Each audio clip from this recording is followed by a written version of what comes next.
श्री शिवाय नमस्तु भीम हर हर महादेव। स्वागत है आपका हमारे चैनल एस्ट्रो ओम पर। दोस्तों, आप सभी लोग जानते हैं कि 10 मार्च 2024 को है अमावस्या, और ये अमावस्या बहुत ही ज्यादा खास है क्योंकि दोस्तों ये जो अमावस्या है ये महाशिवरात्रि के बाद पड़ रही है। और दोस्तों, अमावस्या के दिन का महत्व भी बहुत ही ज्यादा बड़ा होता है और पंडित जी द्वारा बताया गया अमावस्या का एक सबसे बड़ा उपाय है जो कि घर में परिवार में से किसी एक सदस्य को जरूर करना चाहिए। जिस उपाय को करने से दोस्तों, अगर आपके घर में किसी भी प्रकार की दुख या परेशानी चल रही है या कोई व्यक्ति बीमार है, आपके घर में धन की बहुत ज्यादा समस्या चल रही है या आपके घर में लड़ाई झगड़ा मतलब चलता ही चलता रहता है, तो भाई किसी भी प्रकार की अगर दुख या परेशानी आपके घर परिवार में आ रही है, धन की कमी आ रही है, पैसों की कमी आ रही है, तो भाई आप लोगों को यह वाला उपाय अमावस्या के दिन जरूर करना चाहिए, क्योंकि इस एक उपाय को करने से आपकी सभी प्रकार की दुख और परेशानियां दूर हो जाती है।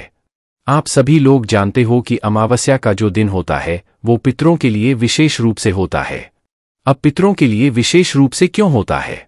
वो इसीलिए होता है क्योंकि दोस्तों इस दिन हम अपने पितृ प्रसन्न कर सकते हैं। कई बार हमारे घर में दुख और परेशानी के लिए हम सभी उपाय करके देख लेते हैं, पर उसका सबसे बड़ा कारण ये होता है कि हमारे घर में हमारे जो पितृ होते हैं वो हमसे नाराज रहते हैं और हम उनको प्रसन्न नहीं कर पाते हैं। तो अमावस्या का दिन भी वही रहता है जिस दिन हम अपने पितरों को प्रसन्न करते हैं, और जो हम आपको उपाय बताएंगे ये भी आपके पितरों को जो है प्रसन्न कर देगा।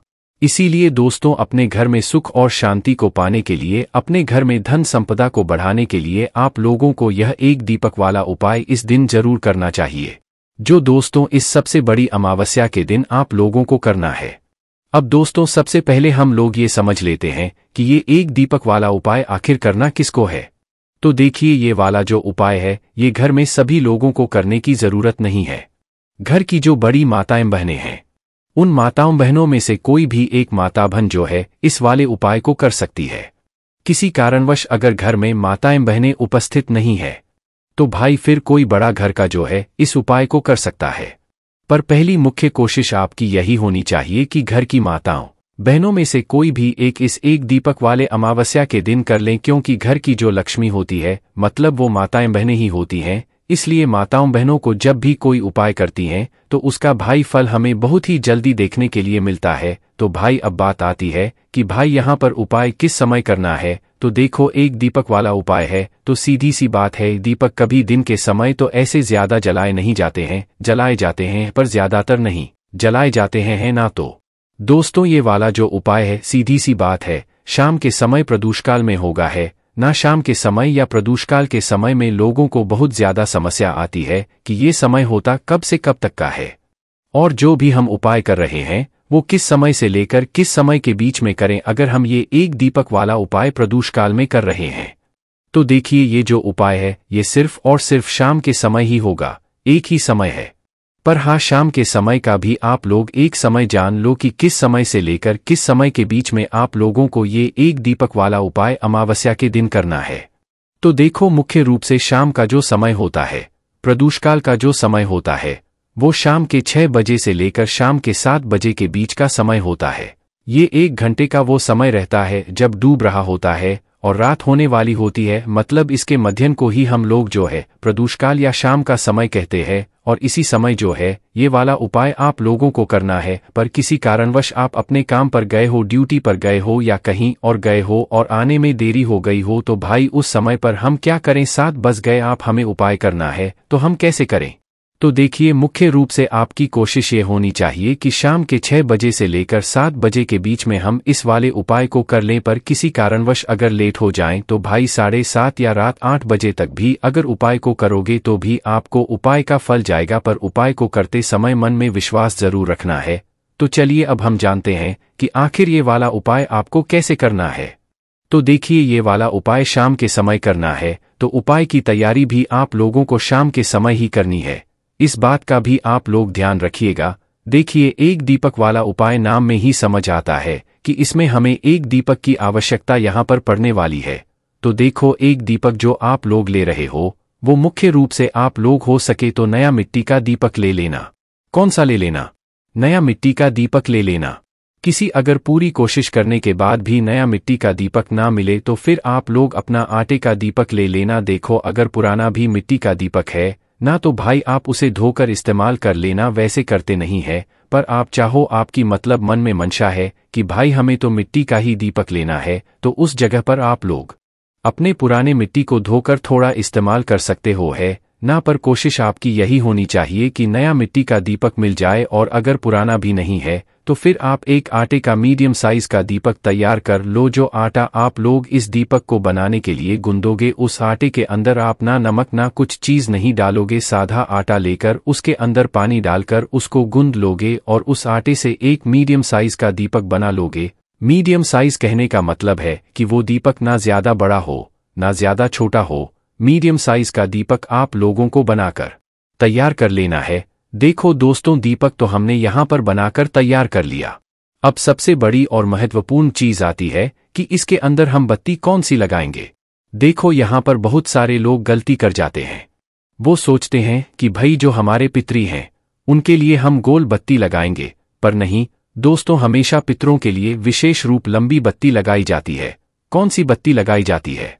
लंबी बत्ती। ध्यान रखना, इस चीज को हमेशा ध्यान रखना। जब भी आप कोई दीपक लगा रहे हो, वो आपके पितरों के लिए लगा रहे हो, तो समझना कि उसमें हमेशा लंबी बत्ती रखेगी। अगर गोल बत्ती रख रहे हो तो वो दीपक आपके पितरों को लगेगा ही नहीं। तो इसीलिए इस दीपक के लिए हम एक लंबी बत्ती तैयार करेंगे। जो लंबी बत्ती आप तैयार करोगे वो कोशिश करना आपके घर में जो रुई रखी हुई हो, उस रुई से जो है आप अपने हाथों से लंबी बत्ती बनाओ। बाजार की बनी हुई भी ले सकते हो, पर कोशिश करो कि अपने हाथों से ही उपाय करो। पूर्ण रूप से अपने हाथों से बनी हुई एक बत्ती उस दीपक के अंदर रख देना है ना। अब रखने के बाद इसके अंदर क्या चीज डालोगे जिससे ये दीपक जलेगा? तो देखो, मुख्य रूप से शुद्ध देसी गाय का घी। देखो पितरी को प्रसन्न करना है तो भाई शुद्ध देसी गाय का घी ही आप लोगों को डालना पड़ेगा। हम वैसे भी आपसे हमेशा बोलते हैं कि भाई थोड़ा सा शुद्ध देसी गाय का घी अपने घर में हमेशा रखा करो, क्योंकि इस घी को रखने से घर में बरकत आती है, सुख शांति आती है, धन समृद्धि बढ़ती है ना। और यही घी हमें भगवान शिवजी के पूजन कार्य में भी आ जाता है, साथ ही में उपाय को करने में भी इस्तेमाल में आ जाता। बस ये बात है कि भाई जो शुद्ध देसी का घी है वो असली होना चाहिए। थोड़ा सा ढूंढने में आपको मेहनत लगेगी, थोड़ा ये घी महंगा भी मिलेगा, पर दोस्तों यही वाला उपाय आप लोग अपने कामों में, पूजन वाले विशेष कार्यों में जो है आप लोग लिया करो, ठीक है ना। तो इसमें भैंस का घी आप लोग डालना ना, बाजार का मिलावटी घी डालना, वरना फिर उपाय सही तरीके से काम नहीं करेगा है ना। तो शुद्ध देसी गाय का घी लेकर आप लोगों को उस दीपक के अंदर डाल देना। इतना घी डाल देना कि भाई वो दीपक जो है कुछ देर तक जल सके, और लंबी बत्ती ही उसके अंदर रखना है, गोल बत्ती मत रखना। ध्यान से सुन लीजिए आप लोग है ना, लंबी बत्ती घी डालकर आप इस दीपक को तैयार कर लीजिएगा। अब शाम का समय जैसे ही होता है, जिस समय आप लोग अपना ये वाला उपाय कर रहे हो, भाई उस समय आपने इस उपाय को करने की पूरी तैयारी करके बैठ जाना। आप ये उपाय 6 से 7 के बीच में कर रहे हो, चाहे 7 से 8 के बीच में कर रहे हो, पर कर जरूर लेना है। करना क्या है? देखो, इस दीपक को सबसे पहले तो आप लोग तैयार कर लो। कर लिया? इसी प्लेट या पूजन वाली थाली आप किसी पात्र में रख लो, क्योंकि ऐसे हाथ में रखकर ले जाना अच्छा नहीं होगा। तो भाई आप इसे किसी भी पूजन वाली थाली में इस दीपक को अच्छे से तैयार करके रख लो। रख लिया आप लोगों ने? अब रखने के दोस्तों हो सके तो यह दीपक हम जहां पर भी रखने वाले हैं वहां पर रखने के लिए कुछ चावल के दाने रख लो, या तो कुछ फूल की पंखुड़ियां रख लो, क्योंकि दीपक सीधा हम जमीन पर नहीं रख सकते। पहले वहां उस जगह पर हमें या तो कुछ चावल के दाने रखने चाहिए या कुछ फूल की पंखुड़ियां रखनी चाहिए है ना। तो ये आपके ऊपर है, आप चाहो तो अपने साथ में थोड़े बहुत रख सकते हो है ना। उसके बाद में दोस्तों इस दीपक को जलाने के लिए, क्योंकि यह दीपक हम घर से जलाकर नहीं लेकर जाएंगे, ये दीपक हम वहीं पर जाकर जलाएंगे जहां पर हम इस दीपक को रखना है। तो क्या करना है? सबसे पहले आप लोगों को अपने साथ में अपनी माचिस रखना है। माचिस बिल्कुल भी लेकर, मतलब ध्यान से लेकर जाना। अगर भूल गए माचिस और आपने इस उपाय को करने के लिए किसी और से माचिस ले ली, तो ये समझना कि भाई इस उपाय का फल उस व्यक्ति को भी मिल जाएगा, उस व्यक्ति के घर परिवार को भी मिल जाएगा। तो इसीलिए दोस्तों अपने घर से अपनी माचिस लेकर जाना, ठीक है। और अगर आपको पुण्य कमाना हो ना, तो मंदिर में जाकर या किसी भी जगह अगर कोई पूजन कर रहा है तो उसे अपनी माचिस दे देना, उसकी पूजन का फल आपको भी मिल जाएगा, क्योंकि ये पुण्य का काम होता है। इसलिए हम आपको बातें बता रहे हैं कि आप अपने घर से अपनी माचिस लेकर जाए, भूल कर ना जाए। अब दोस्तों, इस दीपक को लेकर जाना कहाँ है? तो देखो, इस दीपक मतलब रखने की कुछ जगह है। मतलब ये दीपक रखा है एक ही जगह पर, जो आपके घर में पास, जो आपके घर से पास में पड़े, जो जगह आपको वहां पर रखना है। देखो, सबसे पहली चीज तो मुख्य रूप से आपको इस दीपक को किसी भी पवित्र नदी के पास लेकर जाना है। अगर आपके घर के आसपास कोई भी पवित्र नदी है, पवित्र नदी का घाट, क्योंकि इस दीपक को हमें जल के अंदर प्रवाहित नहीं करना है, वहां पर जाकर, घाट पर जाकर जलाना है। तो भाई ये करना है आप लोगों को कि अपने घर के पास में अगर कोई नदी है, पवित्र नदी है, या कोई बावड़ी है, मतलब कुआं या तालाब है ना, या कोई सरोवर है, तो भाई वहां पर आप लोगों को जाना है। सब जगह पे नहीं जाना है, जो जगह आपके घर से पास में हो। मुख्य रूप से आपको नदी, पवित्र नदी के पास में जाना है। वो ना हो तो भाई फिर किसी कुएं के पास में जाओ, बावड़ी के पास में जाओ। वो भी ना हो तो फिर किसी तालाब के पास जाओ। वो भी ना हो तो किसी सरोवर के पास जाओ, पर जाना जरूर है। अब जैसे ही आप लोग किसी भी पवित्र नदी के घाट पर पहुंच जाते हो या किसी भी जगह पहुंच जाते हो, जल के अंदर इस दीपक को नहीं जलाना है। उस जगह के पास में एक अच्छा सा घाट देख लेना है, मतलब एक अच्छी सी जगह देख लेना है। तो भी नदी के पास में एक अच्छी सी जगह देख लेना है। तालाब, सरोवर है, उसके पास में एक अच्छी सी जगह देख लो। कुआं है तो कुएं के पास में तो अच्छी जगह होती ही होती है। तो आपको करना क्या है? इस दीपक को उस जगह पे रखना है जहां पर आप लोग जो है, मतलब इस दीपक को रखने वाले हो। मतलब अभी सीधा वहां पर मत रखना। अपनी जो पूजन वाली थाली जिसके अंदर आप लोग अपना ये दीपक रख के लाए हुए हो, यहीं के यहीं पहले इस दीपक को जला लो। दीपक जो है वो एक जगह से ही जलेगा, क्योंकि एक बत्ती का दीपक है। तो एक जगह से आप इस दीपक को जला लो अपनी माचिस से। जैसे ही दीपक जल जाता है, इस दीपक को अपने सीधे हाथ के उठा लो। जहां पर रखने वाले हो उस दीपक को, वहां पर पहले कुछ चावल के दाने या तो कुछ फूल की पंखुड़ियां रख दो, ताकि इस उपाय का फल आप लोगों को पूर्ण रूप से मिल जाए। तो आपको करना क्या है कि सबसे पहले आप जिस स्थान पर बैठे हो, नदी, बावड़ी या तालाब के घाट पर, जहां पर बैठे हुए हो, घाट पर एक अच्छी जगह पर, तो भाई जहां पर आप लोग ये एक अच्छी जगह पर दीपक रखने वाले हो, जहां पर भी बैठे हो, वहां पर आप सबसे पहले दक्षिण दिशा देख लेना। एक इस उपाय को करने का ये भी बहुत विशेष और महत्वपूर्ण बात है कि भाई ये जो दीपक है ये दक्षिण बाती का मुख करके रखा था। इसलिए अपने साथ में अपना मोबाइल ले जाना या किसी से लेना कि दक्षिण दिशा किस तरफ है। आप जहां पर भी बैठे हुए हो उस तरफ दक्षिण दिशा किस तरफ पड़ रही है, या तो अपने मोबाइल में देख लेना कि भाई दक्षिण दिशा इस तरफ पड़ रही है। तो आपको क्या करना है, जो दीपक आपने जलाया है वो दीपक की बत्ती जिस तरफ से जल रही है, भाई वो बत्ती जो है वो दक्षिण दिशा की तरफ होनी चाहिए। मतलब जलती हुई बत्ती का मुख आप लोगों को दक्षिण दिशा की तरफ करके रखना है। इस बात का ध्यान रखना है। तो जो दीपक आपने तैयार किया है, जिस दीपक को आपने जलाया है, उस बत्ती का मुख आपको दक्षिण दिशा की तरफ करके उसी नदी, बावड़ी या तालाब के घाट पर रख दें। ठीक है, दक्षिण बाती का मुख जरूर होना चाहिए, तभी ये आपके पितरों के लिए होगा और तभी आपके पितरी आपसे प्रसन्न होंगे।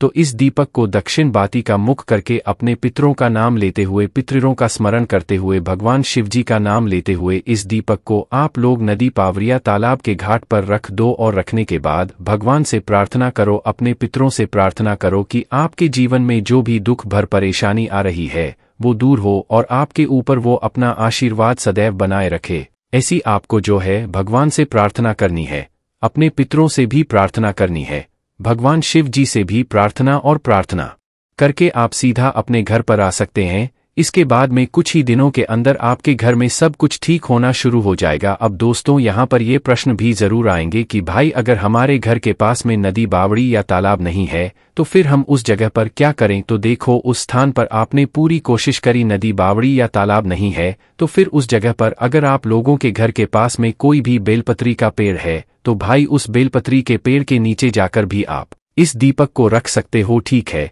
विधि पूरी यही रहेगी जो आपके अभी हमने आपको बताई है। बस अगर नदी, बावड़ी या तालाब नहीं है तो किसी भी अपने घर के पास में जो भी बेलपत्री का पेड़ हो वहां पर जाना और दक्षिण दिशा देखना, दक्षिण बाती का मुख करके इस दीपक को रख देना, भगवान से प्रार्थना करना, अपने पितरों से प्रार्थना करना और इस दीपक को रख देना। बेलपत्री का भी ना हो तो पीपल के नीचे रख सकते हो, पीपल का भी ना हो तो भी आंवले के भी नीचे रख सकते हो। ठीक है, और आंवले का भी ना हो तो शमी के वृक्ष के नीचे रख सकते हो। ये सभी वृक्ष बड़े होने चाहिए, किसी भी एक वृक्ष के नीचे रखना है, सभी के नीचे नहीं रखना है, ठीक है। बस जो जिस भी पेड़ के नीचे आप इस दीपक को रखने वाले दक्षिण बाती का मुख करके अपने पितरों के लिए, तो भाई वह वृक्ष बड़ा होना चाहिए, बस इस बात का ध्यान रखना।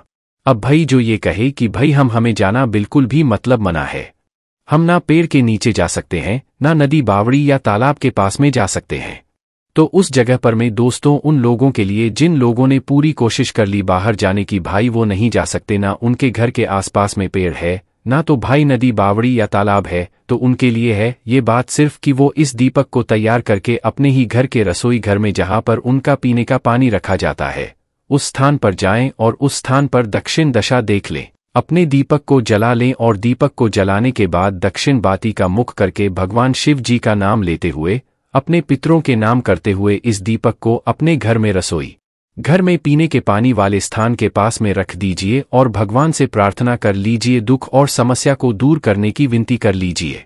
बस दोस्तों यहाँ पर ये वाला उपाय पूर्ण हो जाता है। हमने आपको सभी तरीके से जो है इस उपाय को अच्छे से समझा दिया है। बाकी दोस्तों कोई भी समस्या है कमेंट करके पूछ सकते हैं। श्री शिवाय नमस्तु भीम, हर हर महादेव।